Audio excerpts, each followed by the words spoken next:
guys, it's Chelsea from The Financial Diet, and today I am once again coming to you from the TFD office because I am in the process of moving, which is very exciting. I bought a home. I'll talk all about it in a future video once the experience is totally done and I moved in and settled. But today I want to talk, rather than about the big things you might be purchasing, about the things that you should stop purchasing, stop spending on, especially past the age of 30. I'm 32, and I've noticed in the 2 years since I've been in my 30s that a lot about my spending has inherently changed. Now, I should be clear here, I have more disposable income now than I did in my 20s. My husband and I also have made the choice not to have kids, so that does also lead to a lot of flexibility when it comes to allocating my money compared to others at a similar age. But I also realize in looking back that not only were my spending habits much different than they are now when I was in my 20s, a lot of my priorities were very different. And the way I treated my money, similarly to how, frankly, on some levels I treated my body, was just way less respectful. Now, obviously, there is no arbitrary deadline by which people have to change their spending habits, or ever, frankly. But I think 30 is always a good age at which to reflect, and it's always good to be pushing yourself to be a more realized, more thoughtful, and more self-respecting version of yourself, and transitioning into that as you move from your 20s to your 30s is just frankly as good a time as any to do so. Number one, and perhaps this one typifies the genre more than any other, is cheap alcohol. Now, the topic of drinking in general is always a bit of a prickly one, and frankly, I am not here to tell anyone whether they should or should not engage in it. We recently published a video over on our sister show, The Test Lab, all about the host Jasmine's journey into being sober curious. But I am someone who does drink alcohol on various occasions, and in her 20s used to drink much alcohol. So I do feel relatively well positioned to say that you can still do it while doing it in a better way. When it comes to purchasing and drinking cheap alcohol in one's 20s, a lot of it follows the same rationale that's present in a lot of these spending decisions in today's video, which is just trying to get the most bang for your buck without thinking about any other factors or consequences. And for many of us in young adulthood, especially college and immediately post-grad, drinking is in some ways synonymous with binge drinking, which is all the easier to do when that alcohol is cheap and plentiful. And that in and of itself is extremely dangerous. From 1999 to 2017, the number of alcohol-related deaths in the U.S. doubled to more than 70,000 a year, making alcohol one of the leading drivers of the decline in American life expectancy. And these numbers are likely to get worse. During the pandemic, frequency of drinking rose, as did sales of hard liquor. By this February, nearly a quarter of Americans say that they had drunk more over the past year as a means of coping with stress. And again, I'm personally of the belief that everything in life is fine in moderation, including moderation. But when it comes to a drug, which, let's face it, is as potentially dangerous and overall damaging as alcohol can be, going with the quantity over quality metric I mentioned before is particularly dangerous. But another part of the reason why young adults will tend to opt for the less expensive drinks, whether that's 2-for-1 well drinks at happy hour or a bottle of $2 Chuck, is because drinking is often the only way that they socialize with their peers.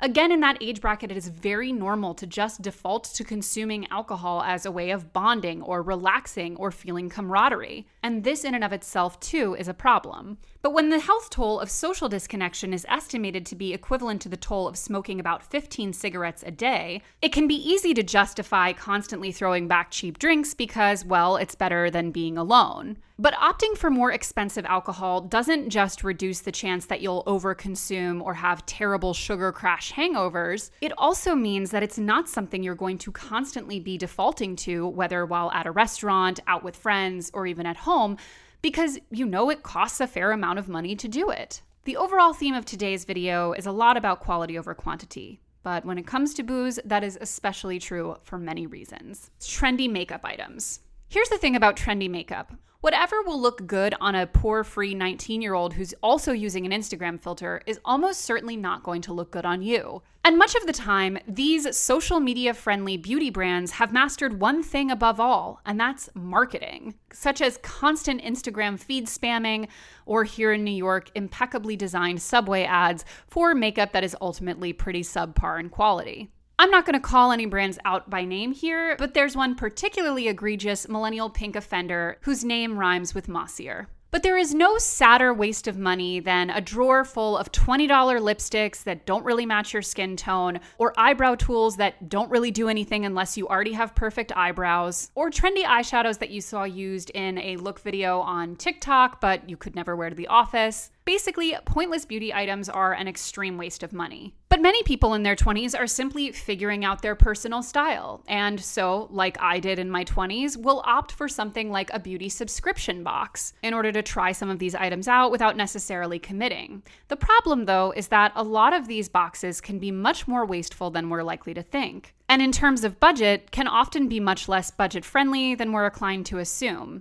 Because for $10 a month, it might seem like 5 sample-sized items and a cute little box is worth the money, but when you actually break down the retail value of the full-size items, you're not really getting much bang for your buck. And beyond just being a waste of personal funds, beauty overconsumption is a big environmental problem. Annually, the beauty industry produces more than 120 billion units of packaging globally. Only 9% of all plastic waste ever produced has been recycled, and about 12% incinerated. All the rest, 79%, ended up in landfills, dumps, or the natural environment. When it comes to beauty packaging, 95% of it is thrown out after just one use, and only 14% of plastic makes it to a recycling center. It makes much more sense to just find your staple products that you can invest in over and over again, even if it means you're a little bit less adventurous. This advice brought to you by the NARS lip liner that I reapply compulsively 50 times throughout a day and basically exclusively wear, including to special events.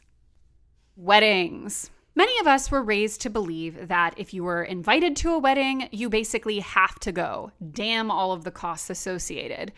But with the rise of social media has also come a rise in relationships that seem a lot more close than they are, and therefore invitations to weddings that you otherwise, without social media, would have never even been invited to. And even on the individual level, social media has also made those weddings much more expensive for the average attendee. According to The Knot, the average cost of attending a wedding in 2019 was $430, jumping to $600 for guests who drove in from out of state, and to $1,440 for those who had to fly in. And so if you're invited to 3 to 4 weddings a year, as is the case for many of us in our 20s and 30s, that easily means spending $1,200 or more just to attend them. And yes, you probably can't say no to every wedding that you're invited to, nor would you really want to. But it's likely that, again, with the rise of social media and constantly staying sort of in contact with people, you're likely to have at least one a year that you probably could decline without really hurting any feelings. And honestly, I've heard anecdotally from basically everyone I know who had a larger wedding that they send out a lot more invites than they actually expect to get RSVPs to,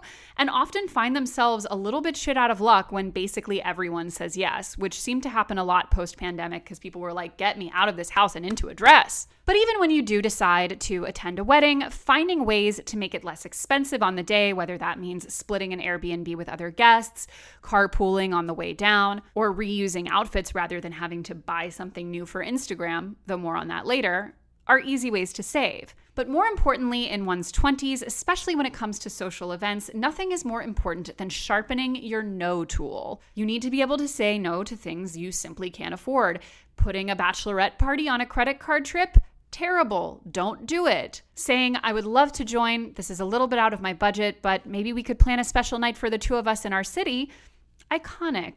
We love it. We love to see it. Office coffees or lunches. And no, this is not a point on how buying avocado toast or lattes is preventing you from ever becoming a homeowner, but there is some nuance here.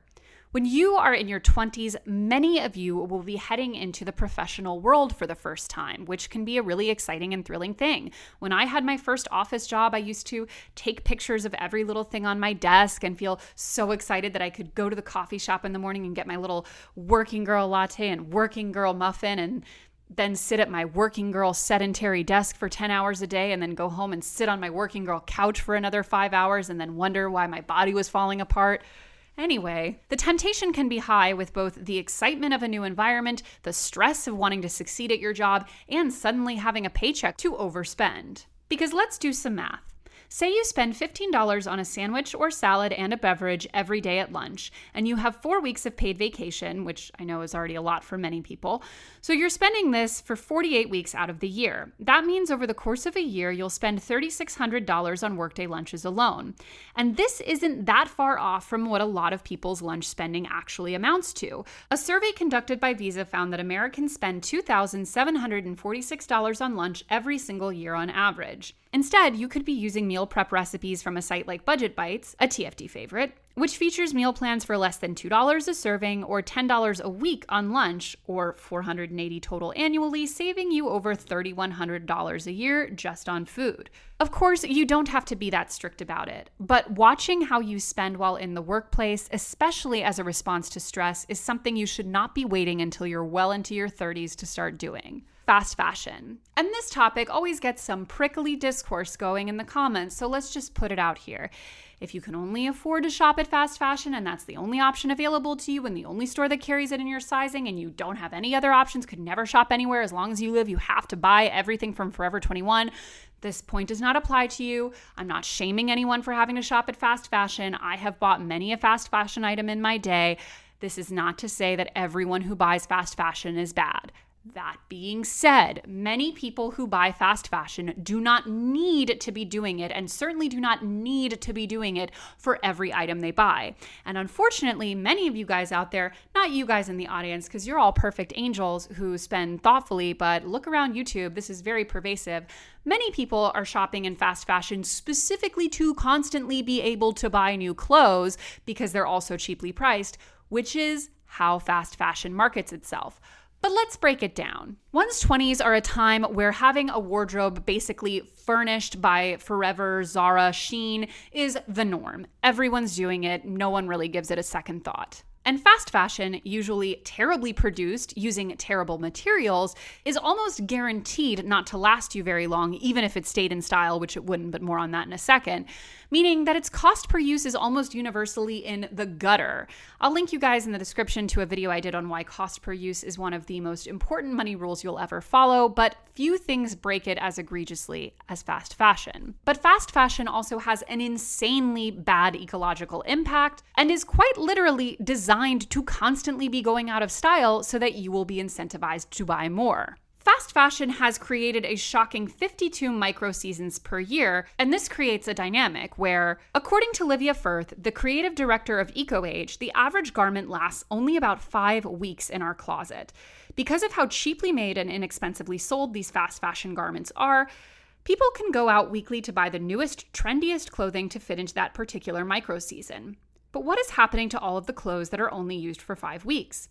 There are 80 billion pieces of clothing produced each year, and in turn, 82 pounds of clothing are thrown out per person each year, which adds up to about 11 million pounds of thrown out garments in the US alone. People often justify their careless consumption habits by donating their garments to thrift stores when they're no longer in style. And while in an ideal world this would be a fantastic option, it simply isn't cutting it. Due to the massive amounts of donations thrift stores get daily from fast fashion lovers, only 10% of clothes are actually sold in thrift stores. As I have gotten older and cared not only about the quality of what I'm wearing, but as much as I can impact it, the environmental effects of the clothes I'm wearing, I have started spending money at, yes, more straight up expensive stores. Although I basically never pay full price for an item, you can always get some kind of a coupon or discount. But I've also gotten a lot more into using things like Poshmark and The RealReal and various thrift and consignment stores here in New York City. But I would say the biggest change that I've made overall in my 30s is that I just have way fewer items of clothing. I did an inventory while doing a big purge for this upcoming move and realized I have about 1/3 as many total clothing items as I did when I first moved uptown years ago, when I was smack dab in the middle of my 20s. Almost every single item I own now is something that I would consider A-list. I like the way it looks, I like the way it fits, it's super high quality, I feel great in it, and so on and so forth. The truth is that if you want every item to be like that, you just can't afford to buy much more of it. And I also buy duplicates of things that fit the bill, so that further reduces the sheer amount of variety I can be looking at. Unplugging yourself from the fast fashion matrix of constantly feeling like you need to be accumulating new clothes and never wearing the same thing twice is key to having everything you wear be that much better. Instagram travel destinations. It shouldn't be news to anyone, but Instagram has profoundly changed the way that we live and specifically the way that we travel, the way that we view others traveling, and the way that we expect ourselves to be doing it. We recently did a whole video, which I'll link to you in the description, on the many insidious ways that Instagram is changing how we think and how we move through the world, but few spheres have been as impacted as the inherently visual and, quite frankly, well adapted to showing off phenomenon of travel. Research conducted by Facebook in 2019 showed that 67% of travelers use Instagram to find travel inspiration before booking a trip. And once the trip is booked, they continue to use the platform to get themselves pumped up for the upcoming adventure. And Instagram has an interesting position where you are both seeing what your actual friends, relatives, neighbors, and real-life connections are doing, and also seeing what all of those parasocial influencer relationships who are being paid to travel and not disclosing all of their ads and freebies are doing. It can suddenly seem like everyone is going to a certain place or doing a certain thing, and the FOMO you'll experience from seeing it is very real. Instagram has notoriously created many it destinations essentially out of thin air. But when you peel back the curtain on some of those destinations, you'll realize that in many cases they were very coordinated efforts by local tourism boards to get influencers to make it seem like the place everyone needed to be. Your 20s are a time when you're still figuring yourself out, and you're often incredibly influenced by what your friends are doing, right down to the friends who might be pressuring you into taking one of these trips for a bachelorette party or just a girl's getaway. It's more important than ever to really separate what you want to do and would otherwise be spending your hard-earned money and vacation time on versus what Instagram and its algorithm just happen to be shoving down your throat. Parking/speeding tickets. Now, for those of you who don't know, I was once arrested, and it's probably the most unsexy reason anyone's ever been arrested before. Basically, I just got a bunch of speeding tickets, and I didn't pay them, and then my license got suspended, and my registration got suspended, but I was an irresponsible piece of shit, so I just kept driving anyway, and then someone pulled me over and was like, oh, girl, you gotta go to jail. Also, I wasn't wearing shoes because I had just come back from a party where literally a dog ate one of my shoes, so it was a rough day, and I would love to say that that's the day I was like, Chelsea, you got to change. Your whole life has to change. This can't be how you live, but unfortunately that moment came several years later. I had a lot of drain left to circle before I really got my together. But anyway, I got off with a probation before judgment, PBJ, not the sandwich, the legal term, and was still able to make something out of my life. But yes, I got arrested. And all of that is to say, I got arrested because I treated driving like a joke, basically. And also paying tickets. I mean, I treated anything to do with money as a complete joke that I was like not interested in that narrative, but it all stemmed from me being a terrible driver, which although I was an extreme case is actually demographically not that unusual. 20-somethings are notoriously not very good drivers. While teenage drivers have the highest chances of dying in a car crash, they are not the worst drivers. According to a new study from AAA Foundation for Traffic Safety, young adult drivers report engaging in dangerous driving behavior more than any other age group. They found that about 88% of young adults aged 19 to 24 admitted to speeding, running red lights, or texting while driving in the last 30 days alone. And listen, even if we didn't just see that horrifying statistic, we could all just open up any of our social media feeds and see the extent to which it's become normalized to film like full-on skits while people are driving down the freeway. Like, I don't understand how this has gotten so normalized, but I feel like the fact that it's become normal for us to see people creating hashtag content while driving and in active traffic just really goes to show the extent to which young adults not taking driving seriously is socially acceptable. But I have to say, speaking from experience, there is no money in your 20s more shamefully wasted than the money on a speeding ticket because you couldn't get up early enough to actually get to work on time, or a parking ticket because you were too lazy to circle and look for a spot or go feed the meter. You deserve better. Your wallet deserves better. Stop letting your driving get you into all kinds of debt. Drunk food. Now listen, I don't want to be judgmental here because we all sometimes love a drunk food moment. Even I, perfect, incredible, accomplished, type A, unbelievably put together Chelsea Fagan recently had a great drunk food experience. And not to be pretentious, but it was in Italy. I got a kebab at 3 a.m. and it was like honest to God, one of the best food experiences I've had in a long time, because it was just like the perfect nexus of like, I was starving. I hadn't eaten in so long. I was like pretty buzzed, obviously. I was like having a great conversation with strangers. It was just like, I don't know, it was just a great vibe. I was like enjoying my kebab, sipping my Coca-Cola. Wow. 10 out of 10. Mwah. I like will never forget that kebab. But I have to say, at my big old age, I really don't do that very much. First of all, because I'm almost never out that late anymore, but also because I have learned to prepare and learned how much, although it feels good in the moment, it generally is not worth it long term to be getting that drunk food. But in one's 20s, when going out as a verb is pretty much the only default activity people have, staying out super late, getting way too drunk, and all that comes with it is super normalized as a default activity, stopping for one of those jumbo slices. I don't know if other cities had them, but in DC it was like a big thing to get this jumbo slice, which is literally a piece of pizza the size of a human torso, was the way to end a night. And it is expensive, and it is bad for you physically, and it kind of makes your stomach ache worse, and it makes your hangover worse. It's all bad. It's all bad. But also, sometimes you do need to eat something. Why not treat yourself like a grown-up and plan ahead? And let's be clear, this isn't a calories thing. You should be able to eat what you want, and I'm not trying to sit here and tell you to count calories, but it should be your body is a temple and so is your wallet, TBH, kind of a thing, because they are. And so one thing I have to recommend that you start doing as soon as possible, even yes, you 20-somethings, is to get in the habit of creating yourself a future me kit for evenings that you know you might be going a little hard, like you're going to a wedding, a birthday, some kind of a celebration. You may be staying out, up into the single-digit hours of the morning. Plan ahead. That means what? Obviously, you want to maybe get an ibuprofen going near your bed. You want to get in your fridge. You want a beverage for when you come home. That means like an ice cold water, but then something when you wake up, maybe an iced coffee, maybe just an ice cold Coca-Cola, whatever it is you might need, a matcha. I don't know what you're drinking, but like prepare the beverages, but then also prepare something that you can eat when you get home if you're hungry that is at least reasonably nutritious and not liable to make you feel terrible. Also doesn't cost you $30 on the way home. This is extremely leveled up if you're defrosting something that you have batch cooked in the past in order to have it for yourself. But that is a pretty high level of prep we're demanding here. But like, I don't know, make yourself a decent sandwich. Like, I don't know, like have some healthy-ish snacks in your cupboard. Like just prepare ahead so that you will have something to look forward to when you come home rather than convincing yourself you need to stop for that 20-something drunk food on the way home. It isn't worth it.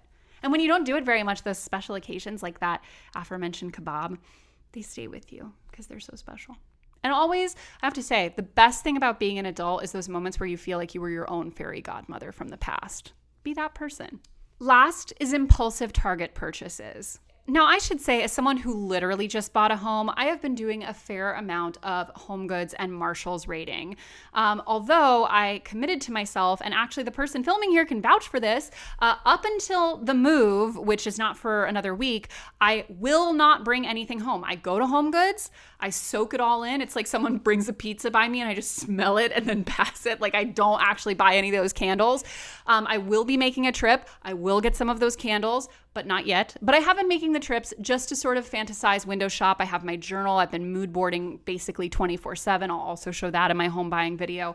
Suffice to say, though, I get the thrill and the allure of going to one of these relatively affordable, I have a little bit of everything stores and just going hog wild. And at Target in particular, which we now have several of here in Manhattan, I understand how it can be easy to go in there with no list, just vibes, and come out with $120 worth of unnecessary groceries and lounge pants and cleaning products and holiday-themed throw pillow covers and under-eye patches you saw on TikTok and all other kinds of Target goodies. But honey, that's how people get into credit card debt. And I hate to break it to everyone, but credit card debt post-pandemic has actually gotten, survey says, worse. And by the way, this is why it is so galling to me how much it's become normalized, like on all those like stupid like girls memes, Instagram. It'll just be like, that feeling when you just like put another $500 at Target on your credit card. And it's like, haha, why is that? Why are we normalizing this? Anyway, back to the consumer debt that's ballooning post-pandemic. Consumer debt hit a quarterly record of over $4.32 trillion in the second quarter of 2021.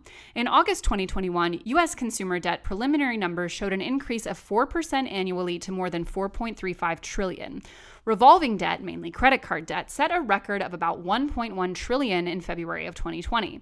That was higher than the previous record of 1 trillion set in December of 2007. If you are someone who has a tendency to do this, and honestly, no judgment, I get it, find a way to actually plan and preempt yourself. Create a line in your budget that is just for the store of your choice when you know you're going to want to go in and have yourself a grand old time. And actually, here's a life hack that I think is really fun. I can't remember where I initially found it. I don't think I saw it on the internet. I think someone I know in my real life did this, and I was like, this is an amazing idea. So I actually did this with Home Goods, and I'm so excited for my moment. But set aside the amount in your budget that you feel comfortable with and get yourself a gift card to that store with that money. And then when you go to that store, don't bring your other cards and wallet. Like, just go, know, hey, I get to spend whatever's on this however I want to. It's been accounted for. I can't spend it anywhere else, so I don't have to guilt myself and say, oh, I should do this with it. You have planned it. You can have your supermarket sweep moment, and you can feel good about it. I don't know exactly how much it's going to be for you, but maybe doing it a little bit less frequently, like once per quarter rather than once per month, so that you can have more money to spend at that store will feel more fulfilling. But either way, understand yourself. Don't go into total deprivation mode and say, I can never go into a Target again. That's how people binge and overspend and feel like they've been deprived, etc. Budget for it, plan for it, and maybe even get your future self a little gift card to go have fun with it. But do it within reason, E20-something. And as always, guys, thank you for watching. And don't forget to hit the subscribe button and to come back every Monday, Tuesday, and Thursday for new and awesome videos. Goodbye.